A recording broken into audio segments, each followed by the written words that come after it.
Recording Good in progress. afternoon, and thank you for joining us to discuss PagerDuty's third quarter fiscal year 2026 results.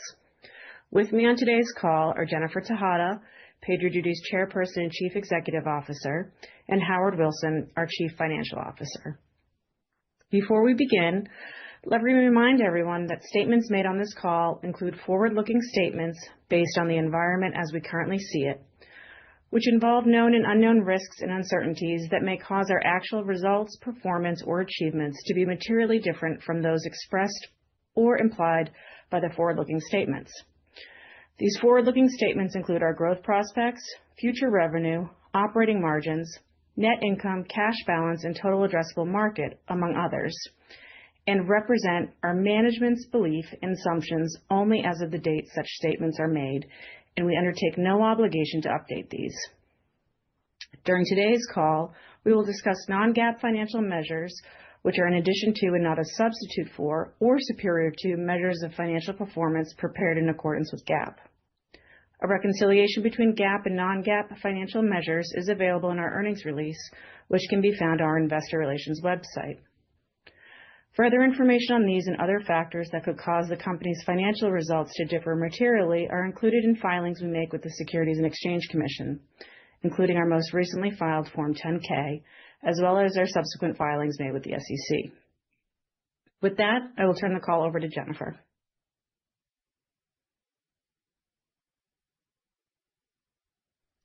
Thank you, Christine. Good afternoon, and thanks for joining us today.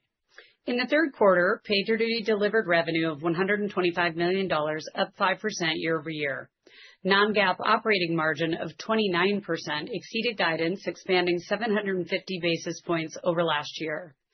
We also achieved GAAP profitability for the second consecutive quarter, evidence of disciplined execution and a durable, profitable growth model. Annual recurring revenue of $497 million represents 3% year-on-year growth. New and expansion bookings were consistent with the first half, offset primarily by customers right-sizing seat licenses amidst budget caution. We accelerated our product innovation and operational efficiency in the market, which extends our leadership in the increasingly important and complex digital and emerging AI operations space. In order to build long-term and near-term shareholder value in an evolving budgetary environment, we're focused on three objectives. One, expanding operating and free cash flow margins as we further increase operational efficiency. Two, extending our product advantage and surface area in AI operations and incident management. And three, scaling the initial successes in our go-to-market transformation to drive faster adoption of the full PagerDuty Operations Cloud and effectively monetizing the value we create for customers. This will be our sixth consecutive year of expanding operating margins as part of our commitment to profitable growth. Structural efficiency initiatives are accelerating product and business execution while lowering our cost base. With the added benefit of modern software and AI, we expect to continue expanding operating margin towards our long-term target of 30%. Demand for our platform remains strong, with double-digit year-over-year growth in new customer acquisition and in total paid and free customers. Customer retention and growth remain our top priority. While the number of customers expanding with us each quarter has remained consistent throughout the year, we're focused on increasing our average transaction size by more effectively attaching new usage-based products like AIOps and PagerDuty Advance, and by driving adoption through new professional services and customer success playbooks. Targeted customer retention efforts, including a more efficient, proactive coverage model, delivering high-demand features, and flexible pricing, have stabilized customer loyal retention. That said, seat license compression continues to be our most significant challenge in large enterprises, where budget caution and right-sizing have had the most impact on our incident management business. During the quarter, we mitigated longer-term risk by leveraging multi-year agreements, expanding to a broader product footprint, and including professional services to ensure fast time to value.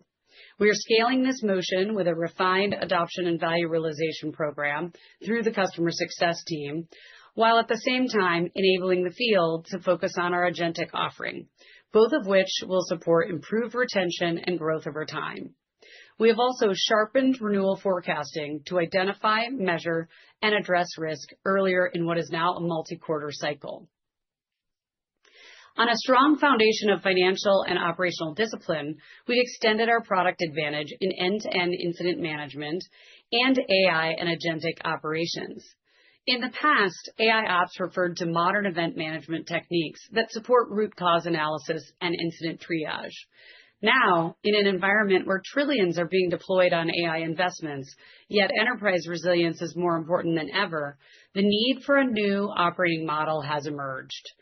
Agentic orchestration is one of many new operational aspects that enterprises must manage. The new ecosystem required to support AI includes energy, storage, compute, data management, large language models, applications, agents, and the systems to test, control, and run AI solutions safely and responsibly. Connected, intelligent orchestration and operations of the entire AI stack and the functional automation applications across a business create new surface area that PagerDuty is uniquely positioned to support. The Operations Cloud connects seamlessly via our integration ecosystem and our Model Context Protocol, or MCP. It intelligently detects potential disruptions and risks and orchestrates human-led, agent-based, and model-centric events to prevent and resolve issues. This is the new era of AI operations, real-time orchestration and action across AI agents, applications, and infrastructure. We continue to invest in our roadmap to ensure our position as a central nervous system for both digital and AI operations going forward. PagerDuty pioneered and defined the incident management space, starting in DevOps and expanding to enterprise IT, security, and business operations in service of supporting the largest and most innovative companies in building resilience at scale. In October, we released over 150 platform enhancements and the industry's first agentic end-to-end incident management offering. Customers can now leverage PagerDuty agents to address unstructured, high-value, time-critical work at every point in the value chain. PagerDuty agents have the unique advantage of being built on our open and neutral ecosystem of more than 700 integrations, leveraging the broadest context on causes and resolution of incidents in order to take the most effective actions. Early traction and positive customer feedback on PagerDuty's agents demonstrate the need for agentic solutions to scale operations effectively. This is especially critical as a higher volume of code is being shipped with AI. We deepened our AI ecosystem leadership in the quarter with an initial partner in the Glean MCP directory. This enables teams to adopt and accelerate value realization of the Operations Cloud. PagerDuty is also the first incident management and operations platform integrated into Spotify's developer portal for Backstage, which positions us at the forefront of modern development. Spotify noted that this fundamentally helps organizations shift from reactive to proactive issue prevention. Developers can now initiate, triage, escalate, and resolve incidents without leaving their workflow. Our roadmap prioritizes standards-based enterprise-grade interfaces for discovery and control, deep workflow integration in developer, agentic and operations tooling, and an automation fabric that seamlessly weaves human responders and autonomous agents together. Compared to point solutions, PagerDuty capabilities and use cases span functions such as supply chain, IoT, storage, and security. Recent global infrastructure outages also highlight the differentiated resilience that we provide every day. Go-to-market excellence is critical to our success. We're transforming the way we go to market, especially in enterprise, where we've seen ongoing customer budget caution and organizational right-sizing and change. Over the midterm, we're establishing PagerDuty as the enterprise operations platform for AI. In the near term, we're transitioning from a traditional single-year seat-based license model to a multi-year platform usage model. On a year-over-year basis, our go-to-market execution has improved. In Q3, we advanced customer acquisition, adding 284 net new customers year to date, nearly 4 times the total in FY25, validating demand for our products and services. Leading AI native companies like Perplexity and Anyscale continue to choose PagerDuty as their primary operations platform. We've also continued to grow our high-value customer base, those spending over $100,000 per year with us, by 5% year over year to 867 customers. During the quarter, we welcomed Todd McNabb to PagerDuty as our Chief Revenue Officer. He and the team are focused on accelerating this transformation to improve our land, realize, and expand motion, activating new partners to support this effort. In his first 30 days, we have seen nearly 40 customers together and expect to see over 100 by the end of the year. It's clear from those conversations that our customers want to do more with us and need both our expertise and support to realize the full value of our platform. Initial progress in our shift from seat-based to usage-based pricing is encouraging. Flexible Operations Cloud packaging enables customers to seamlessly scale between human responders, agents, and automated solutions without needing to precisely predetermine users and product mix. This better aligns our customer investments to business outcomes rather than headcount and licenses. In the quarter, customers across industries made multi-year commitments to PagerDuty. A leading AI native company's multi-year renewal and expansion this quarter demonstrates the need for best-in-class and AI operations, digital and AI operations, in a high-growth segment where proven scale, resilience, and strategic partnership are required. PagerDuty safeguards enterprise resilience at a global scale that competitors cannot match. As the company's engineering footprint is expanded rapidly from research-focused to a global production platform supporting hundreds of millions of users, they required a strategic partner to support their unprecedented operational scale. As AI has accelerated, they have joined our $1 million ARR cohort. A Fortune 25 global automotive leader selected PagerDuty for a multi-year agreement as it modernizes enterprise operations, optimizes manufacturing operations, and advances electric and autonomous vehicle initiatives. PagerDuty won via executive alignment and enterprise-grade capabilities to support operations beyond software teams to manufacturing and the dealer network. Critical to our selection was fast time to value, integration with their native ITSM system, Slack-first workflow automation, and our strong track record of scale deployments in manufacturing. One of Australia's largest banks, and a PagerDuty customer since July 2024, expanded for the second time this year during Q3 to support their ambitious growth goals. The bank added several thousand enterprise incident management licenses in a multi-year partnership, increasing their investment by nearly $1 million in ARR. The deployment is transforming operations from reactive and manual to preventative with scaled service ownership across the entire organization. PagerDuty is the bank's enterprise platform for AI. In the competitive gaming industry, a leading digital entertainment platform with millions of daily active users selected PagerDuty's Operations Cloud with flexible pricing to enhance operational resilience. Moving beyond seat-based licensing constraints, the customer chose PagerDuty's usage-based offering to reduce expansion friction and to better align their investment with business value, automating more work as they target 99.99% availability and reduce operational toil by 20%. Developers can now focus on innovation rather than operational issues. Our focus and sustained investment continue to yield returns in talent, critical drivers of long-term value creation.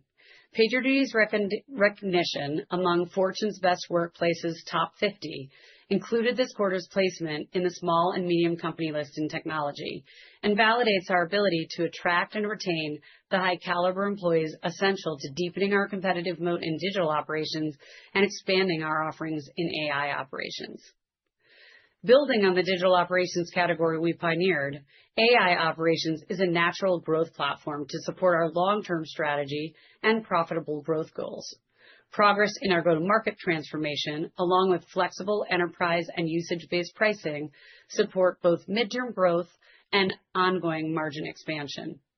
While these efforts will take time to be fully realized, we're executing from a position of strength, including product leadership, expanding operating margins, and a strong balance sheet.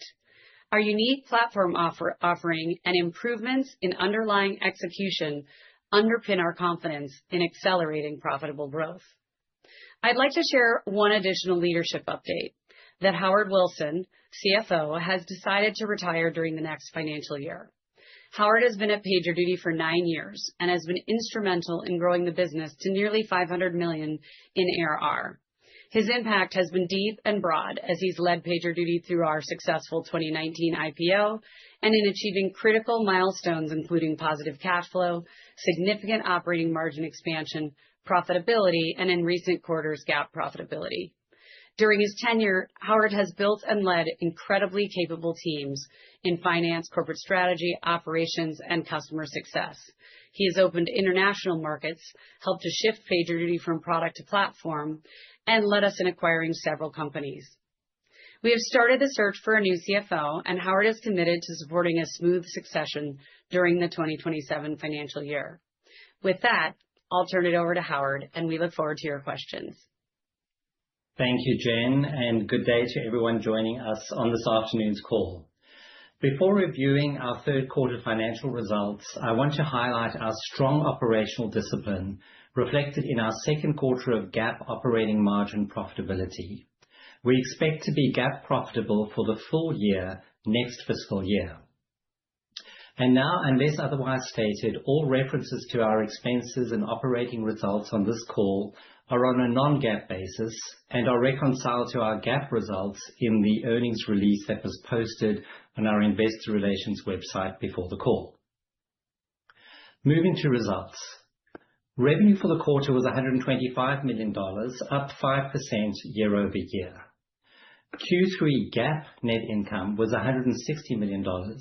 This includes a one-time income tax benefit of $154 million from the release of the valuation allowance. International revenue increased 7% year over year, contributing 29% of total revenue. Annual recurring revenue exiting Q3 grew 3% year over year to $497 million. Although we expected incremental ARR to be higher, there was more pressure on seat licenses and smaller expansion deal sizes this quarter. We delivered 100% dollar-based net retention compared to 102% in Q2. DBNR was negatively impacted by lower gross retention. We expect this pressure on DBNR to continue in Q4. Customers spending over $100,000 in annual recurring revenue increased 5% year over year, resulting in 867 by quarter end. Total paid customers grew to 15,398 in Q3, growing 2% year over year. Paid and free customers on our platform grew to over 34,000, an increase of approximately 13% compared to Q3 of last year. Q3 gross margin was 87%, above the high end of our 84 to 86% target range. The overachievement demonstrates PagerDuty's ability to drive its own operational efficiency while ensuring that the platform improves that of our customers. We expect gross margin in the long term to return to within our target range as we invest further in customer success management. Operating income was $36 million, or 29% of revenue, compared to $25 million, or 21% of revenue in the same quarter last year. The outperformance reflected our focus on increased productivity and operation execution with lower payroll and other personnel costs. In terms of cash flow for the quarter, cash from operations was $25 million, or 20% of revenue, and free cash flow was $21 million, or 17% of revenue. Turning to the balance sheet, we ended the quarter with $548 million in cash, cash equivalents, and investments. In Q3, we repurchased 2.4 million shares under our $200 million repurchase plan, and at the end of the quarter, $162 million of the total amount authorized to be repurchased remained available. Consistent cash generation and a strong cash position provide a solid foundation for us to advance our enterprise transformation while returning capital to shareholders. Trailing 12-month billings were $496 million, an increase of 4% compared to a year ago. With respect to Q4, we anticipate trailing 12 months billings year-over-year growth to be flat. At the end of Q3, total RPO was approximately $450 million, increasing 2% year-over-year.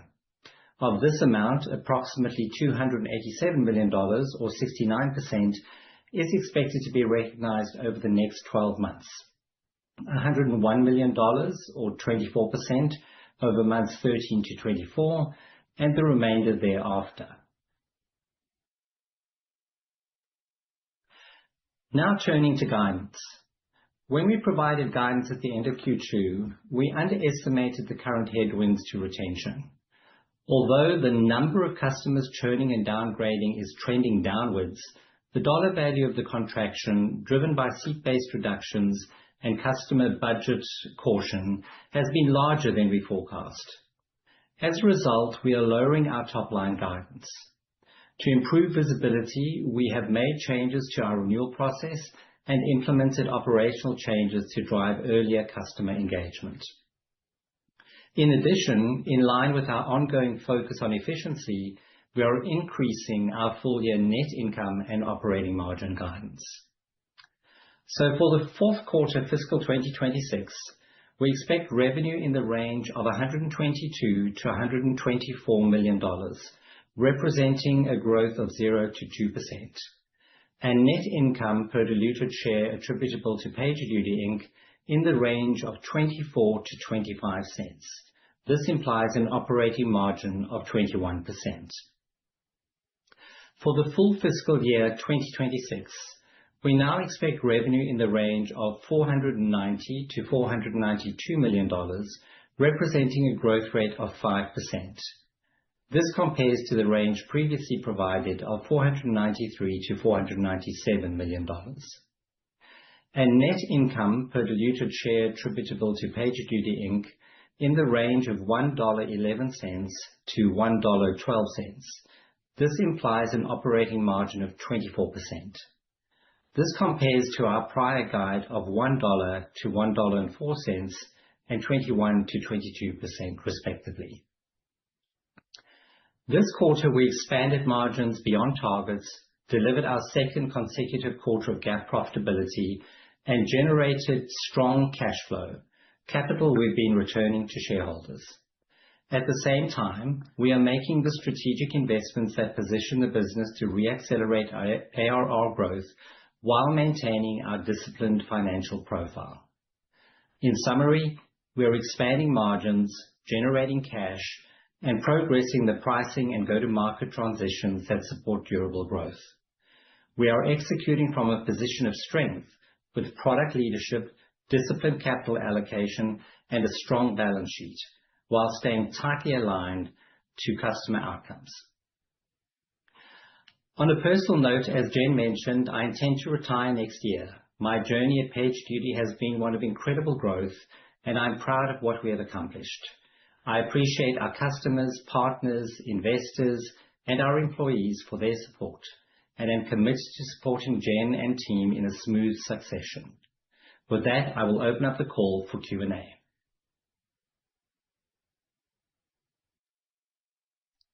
Thank you, team. We have a number of hands raised already. Analysts, please feel free to raise your hand to be added to the queue. First, we'll hear from Jeff Van Rhee. Jeff, can I have you open up your line? Joining us from Craig-Hallum. Go ahead, Jeff. Yeah, there we go. It's great. Thanks, guys. Appreciate you taking the questions. And Howard, congrats. 9 years, great run. Wish you all the best. Hope you're doing what you enjoy coming out of here. So, Jen, just talk to me about, the DBNR, the trend of deceleration there or declines. And as Howard addressed, some gross churn issues that sounds like you're trying to figure out. How do you, from a leadership standpoint, evaluate what's going on there and compare it maybe to past periods where you've seen buyers be more cautious about spend, pulling in the reins to say, okay, this is like something we've seen before, or hey, this is something different here. What's going on? And how is that thought process for you right now? Yeah, thanks for the question, Jeff. And, as we said, we have a lot to be proud of in the quarter with a very strong bottom line result, 29% op margin up 800 basis points year over year, 70% free cash flow. But we're unsatisfied with our retention effort at our retention outcome from this quarter. It is a little different than anything that we've seen in the past, in that what we saw this quarter was improvement around logo retention, so less customers leaving the platform, and actually less absolute customers downgrading. But the customers that did downgrade tended to be larger downgrades in size, tied to pretty significant reorganizations. And those reorganizations, you're hearing about them in the news every day. They come with sometimes thousands of jobs leaving a business, a lot of leadership turnover and change, and that's made it hard to anticipate the scale and scope of those. Having said that, some of the things that we have done to better understand what's happening in those customers is, one, take a multi-quarter view on renewal planning with the customers so that as those customers make changes, we're moving in lockstep with them. Two, giving them an alternative from a flexible pricing perspective. I talked about a gaming platform in prepared remarks where they came to us with this challenge. We're changing our organization pretty significantly and want to reduce seat-based licensing. And by moving the seat-based licensing conversation off the table in service of usage and a platform license, we're actually able to expand with them in the quarter. So as we scale that motion, we expect this to improve as well. But, overall, I'm confident in the long-term outlook because we see the same customers increasing their usage on products and features. So even though there may be less seats in the renewal, their actual usage of the platform is actually improving. And we've seen several examples of that. In addition, you've seen we've really upped our focus on new customer acquisition.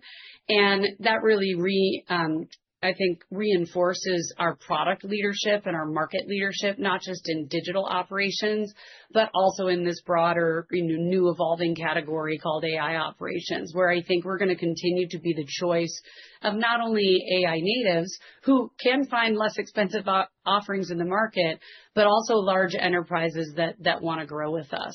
So we are really focused on those large customers and making sure we can anticipate any changes that might be coming and focus on flexible pricing and multi-year agreements to support them and to reduce risk over time with those longer-term agreements. Helpful if I could sneak one other in from Sure. a sales standpoint. Not long ago, I know you were watching the maturity of the sales reps as what you thought would be kind of a key indicator when they hit their productivity. I think 60% at that time had been there a year. And I'm curious now, you obviously have got some new leadership, relatively new in the sales, or, when sitting in the CEO chair, what are the indicators that you're watching most closely there for sales? What are you expecting? What are you looking for there?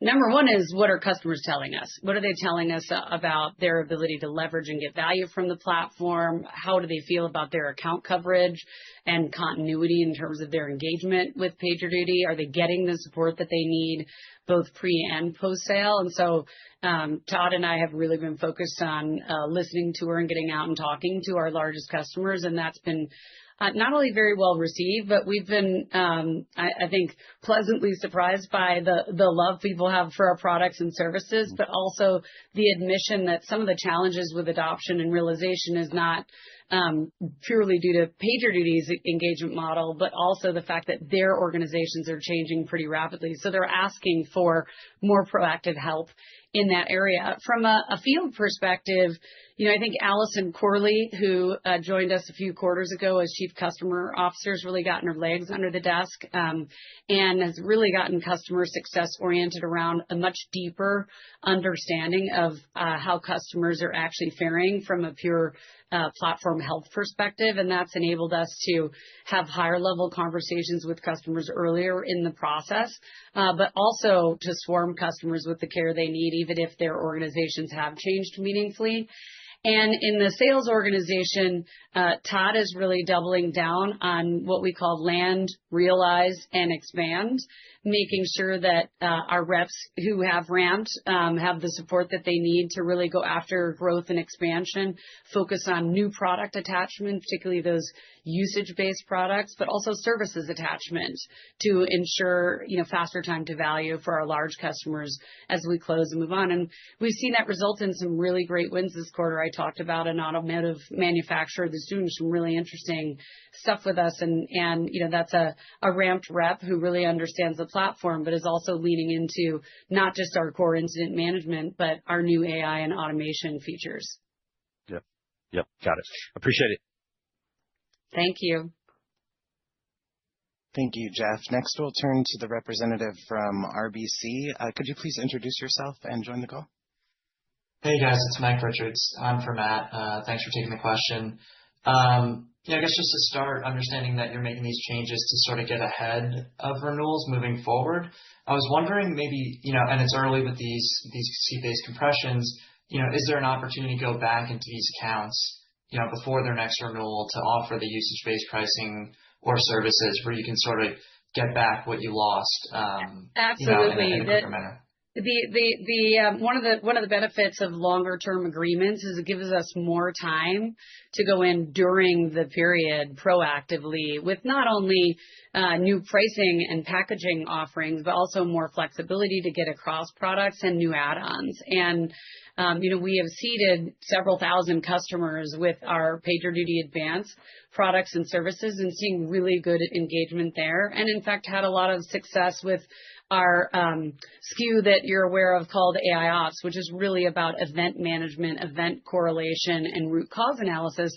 But that was our first usage-based pricing offering, and that's growing, over 50% year over year, and it's been consistently growing on a solid base. It's not a small revenue product. So absolutely, this gives us an opportunity to be more proactive. And in fact, the vast majority of customers that Todd and I have seen together are nowhere near a renewal. We're talking about, getting feedback on the product, how can we help them attach to new use cases, how do we understand what they're trying to accomplish. And they're telling us a lot of the same things. One, we're moving from experimentation to deploying AI investments, and we need to do that in a safe and responsible way, and we need your help doing it.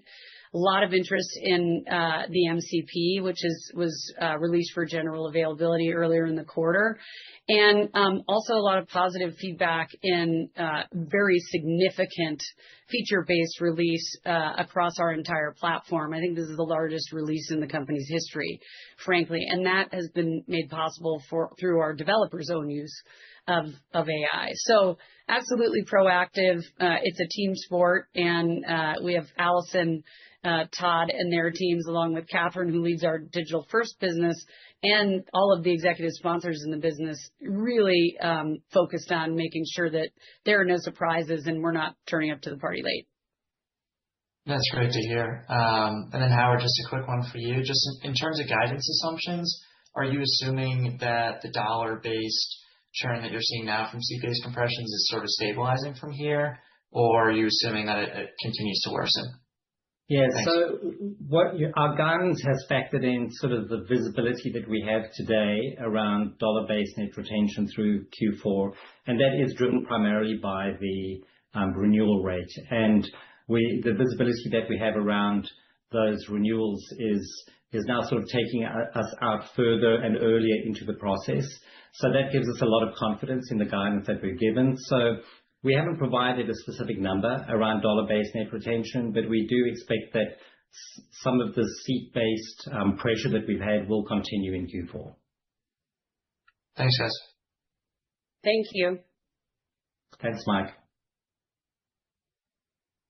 Thank you. Turning next to Andrew Sherman with TD Cowen. Andrew, please go ahead. Great, thanks. Good to see you. Jen, how much of the surprise in the quarter from some of the reorgs and the layoffs, it sounds like the pressured seats, how much of that do you view as like one time because some big companies had layoffs, and how much is all of this kind of out of your control, or are there things that you can do to kind of pinpoint this? It sounds like some of the earlier renewals will help. And I know there's a big renewal base in Q4. So like, how do you kind of prevent that happening in Q4 too? A great question, Andrew. And it's nice to see the real Andrew Sherman. We see a name and then see a different face. So thanks for being here today. We already are making some progress by being more proactive and explicit in going to customers before they come to us to say they have problems. And I mentioned earlier that the absolute number of customers downgrading and of customers leaving the platform has improved and has decreased over the quarter. So that is, I think, a good leading indicator. We also are not waiting for customers to tell us that they've got challenges. We're in there all the time asking questions with a pod model now that includes the sales rep, the solutions consulting, in some cases, their first line managers, as well as the customer success manager. And where we're engaging with premium support and professional services, that also gives us better visibility. So we do expect that to improve.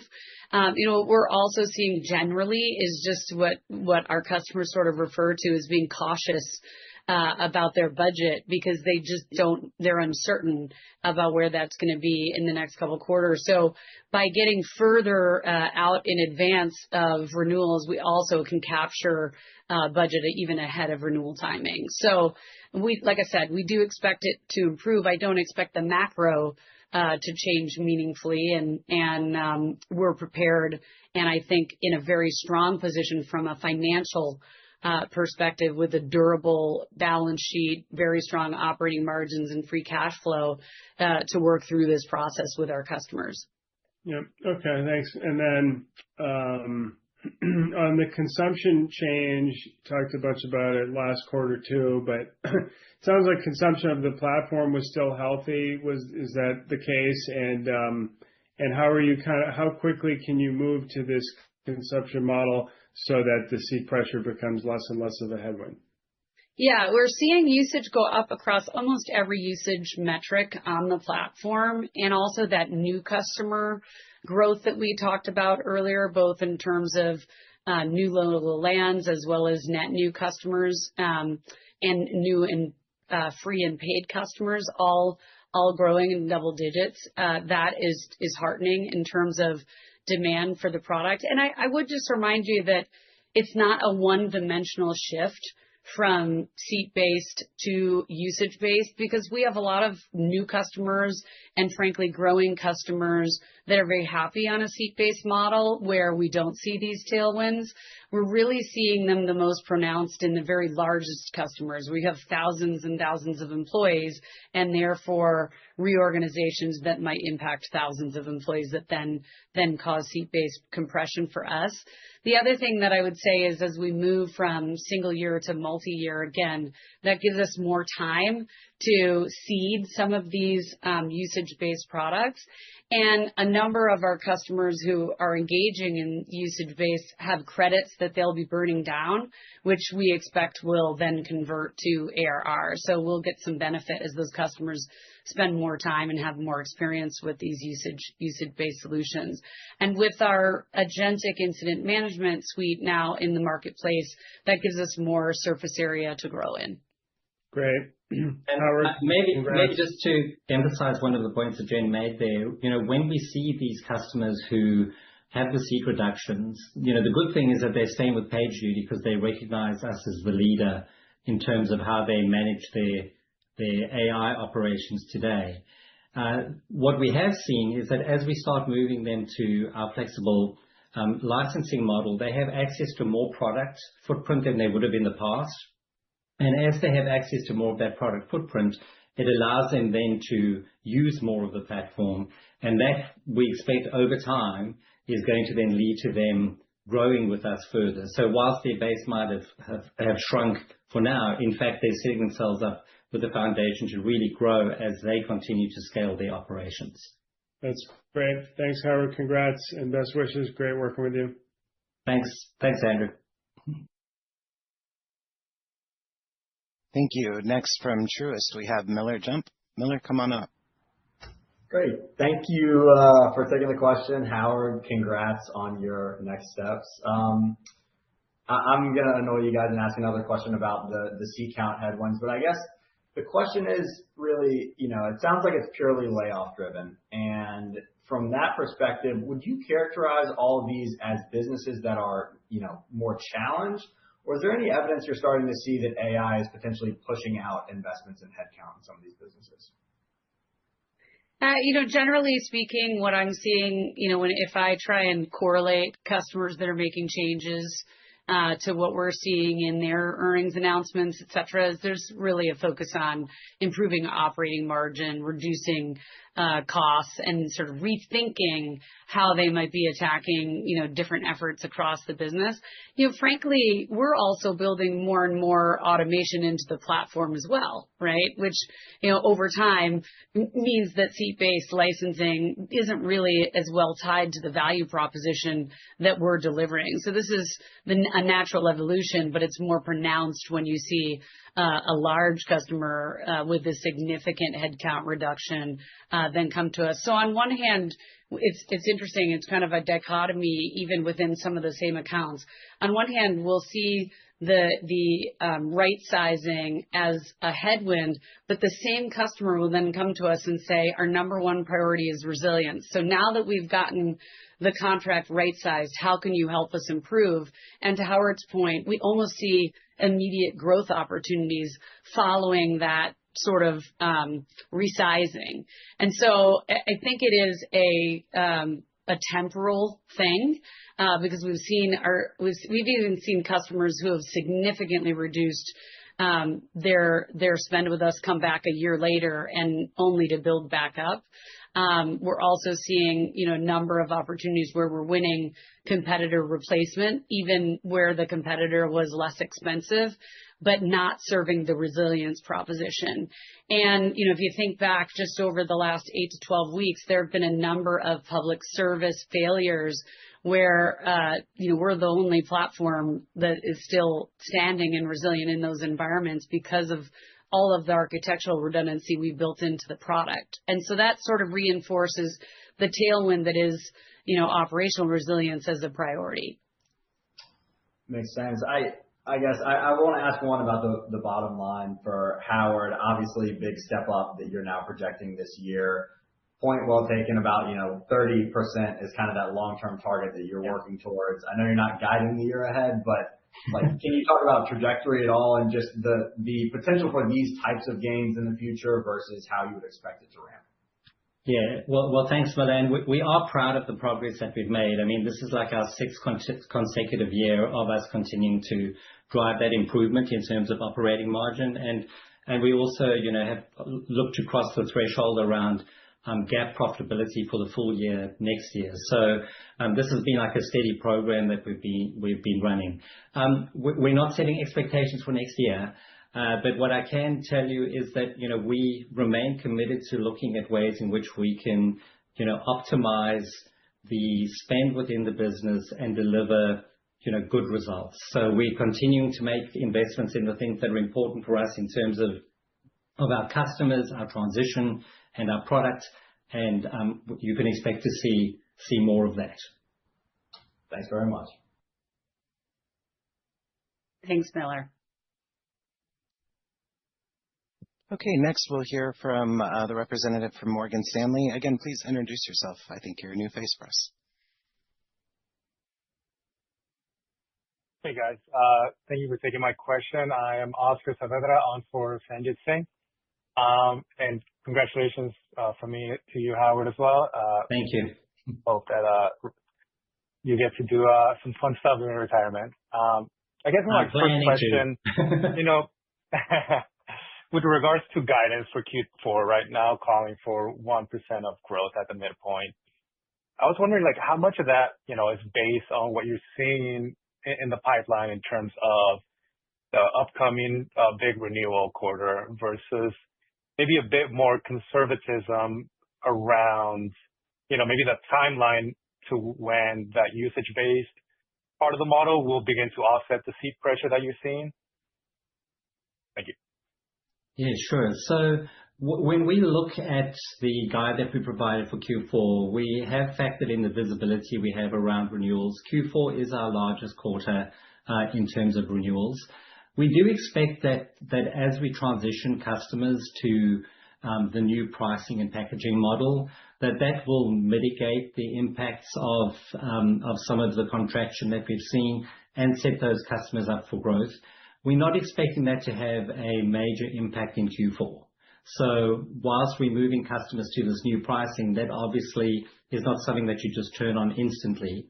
But we're making good progress, and we're working with a large number of customers who have renewals in this quarter around moving them to that new model. But we have factored in both looking at the engagement that we're having with customers, an early engagement we started with them now months ago with some of the changes we've implemented, and also having a look at the customer's own state of usage and adoption of the platform to try and make sure that we can be really targeted to help drive and improve their adoption. So we are expecting some of the same patterns that were emerging in Q3 would still persist to some extent in Q4. We're still expecting to see stabilization in that the number of customers that are downgrading or churning, we've got a good handle on that, and we're looking at ways in which we can mitigate any contraction. Got it. And maybe as a follow-up, Jennifer, you talked about, improvement in customer logo retention and seeing less absolute customers downgrading in size. I was just wondering, if you can sort of, how do you square that with the downticking we saw in the customer spending over 100,000 in ARR? Yeah, it really comes down to, just the impact of downsells at the larger end of the market, and customers, I think, are expanding at a similar rate that they have in the past, but they're smaller expansions and a little more cautious than they have been in the past. So it's on us to work with them to see the value from those investments quickly so that they can continue to build on them. I also, believe that as Allison has gotten closer to the business, she's identifying more opportunity in the base, particularly as it relates to giving customers exposure to new products and services across the platform. And that's something that we're working to do a better job of attaching. Got it. Thank you very much, guys. Thank you, Oscar. Thank you. Thank you. And turning next to B of A, again, please introduce yourself and ask your question. Hi, it's George McGreehan on for Koji Ikeda. Really appreciate you taking our question today.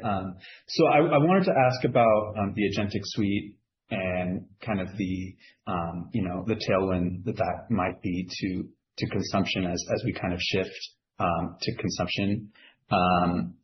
Just among the products and features that are generally available today, MCP server, Shift Agent, et cetera. Do you kind of see any difference in the way that customers that are engaging with those products are using the platform today? Maybe any increase, or is that early? And then also, on the other hand, just in terms of how the suite further differentiates PagerDuty from the competition, do you see that kind of showing up in your competitive win rates today, or is maybe that too early? Thank you. Yeah, thank you for the question, George. We're seeing really positive response to the agentic suite for a couple of reasons. One, most agents that you'll hear about in and around the incident management space can only work across the environments that they're built in. And because of our 700 plus strong integration ecosystem and the data that we've built over many, many years focused on incident management, our agents are able to leverage a much broader context to determine what is truly a challenge, to troubleshoot and triage that and ultimately resolve it. And with the benefit of MCP, can work hand to hand, agent to agent with other platforms, whether it's one of the cloud providers or hyperscalers, or in the case of Glean, who we mentioned earlier, where the agents are able to work together seamlessly, right? The other thing is, our products and services have always been human in the loop or human in the lead. And so the the user can see the agent at work and engage in that process, which builds trust. And what we're seeing is that then drives more usage and more adoption and then more usage. So it is a bit of a self-fulfilling cycle in that regard. And I think from a competitive standpoint, because it's not a single SRE agent, we have an agentic scribe, an agentic shift agent that takes a lot of the pain out of scheduling and escalation development. We've got an agentic analyst that helps you understand actually what's going on during an incident, what's happened in the past, and how you can apply some of those learnings very quickly, like during the incident, instantaneously. And then, of course, the SRE who is doing some of the work. And you can imagine where this can go over time now that we're able to add and scale agents on this platform. So I do believe it's quite unique in the market. And also resilient, like all of our products and services are. So that we're really excited about. And with other usage-based products like AIOps, what we saw was a pretty steady growth over a period of time by first seeing the product, getting customers to try it and use it, and then getting them to consume, in the case of AIOps, more events. In the case of the agentic suite, more credits. And so we do expect to see those customers grow as they get a hang of using not just the agents, but also our generative offering as well, which all lives under the PagerDuty Advanced umbrella. And then to your question around, why are we confident? One, it's just seeing the usage patterns even on a smaller base, healthy growth. Two, customers have helped us design these agents. So all of our PD Advanced products and services started in an early design program. So they basically were built in service of what our customers told us they needed. So we're meeting the demand in the market first in many cases. And likewise, they're more intuitive to sell in some cases than maybe some of our more technical automation offerings of the past. So the field is really excited learning how to talk about them, how to show customers how to try them, get them enabled, and get customers discovering them in product. Okay. Thank you very much. Thank you. Thanks, George. Okay, team, I believe we have one more question queued up from William Blair. Is that Jacob on the line? Feel free to turn your video on and unmute. Yeah, hi everyone. This is Jacob Zerban for Jake Roberts. Thanks for taking the question. You touched on the solid momentum with new logo ads this year. Could you give us some more color on how these logos are landing in terms of size relative to prior years, especially as you're prioritizing larger deals and multi-year commitments?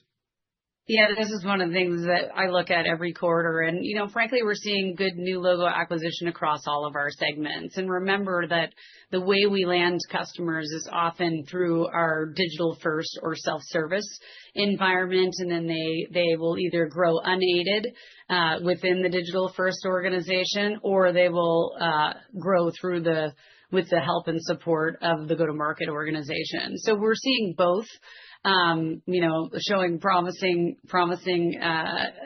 growth. And, what I would say is, I had a look last week at just the batch of new customers this quarter, and I was really pleased to see this balanced mix between new AI natives, some of the hottest companies you're hearing about, some of the fastest scaling companies in the world. I think we mentioned AnyScale. You may be familiar with Ray and Perplexity.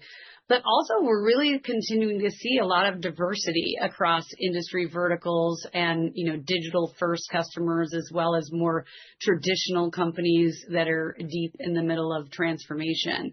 In some of our markets, we've seen some really good competitive replacements where other point solutions have not served customers as they've scaled, and we've been able to provide them with a much more resilient, broader product offering. So it really is a pretty balanced base of customers. Howard, anything that you would add there? Yeah, and I would say that, the size of land can vary, as Jen said. Like sometimes we have small customers where it may be a few hundred or a few $1,000s, But within this quarter, we also had a few customers above $100,000. So lands that were, large lands. So those tend to be in the enterprise segment. Sometimes that's also a mix. It can be a more traditional type of industry, but certainly a lot of the software and technology and AI leaders also tend to come in at some of the higher values north of $50K. Got it. Thanks. Just one more on my end. You had a meaningful decline in stock-based comp this quarter. I guess as you're positioning for GAAP profitability, should we expect this level of stock-based comp on a forward basis? You can expect stock-based comp to decline. The rate of decline, will be different as we sort of move forward through the end of this year and into next year. But that is the trend that you can anticipate.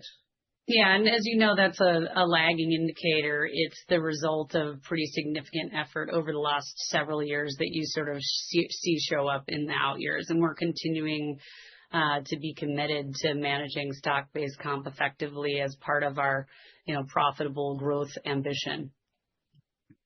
Yep. Thanks, Jacob.